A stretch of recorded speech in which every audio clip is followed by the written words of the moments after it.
Okay, this is just a quick video to show you that you can actually find the Pearson's correlation coefficient using Excel without actually doing any graphing. You can see here on my screen I've got my X and Y values, I've graphed them, I've got an equation to my trend line and an R² value. To get the Pearson's correlation I would need to find the square root of this, but if you don't want to go through all the effort of graphing something, you just want to see if you've actually got a correlation before you even begin, you can just use the formulas.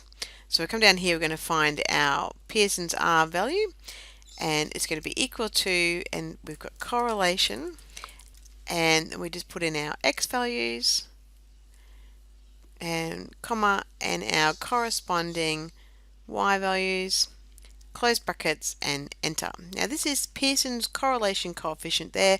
The R² value is the square of that. So if we just put that in and square it, we get the R² valued. As you can see, this is the value over here.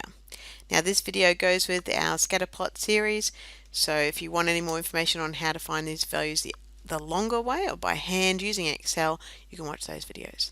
Thanks for watching this one.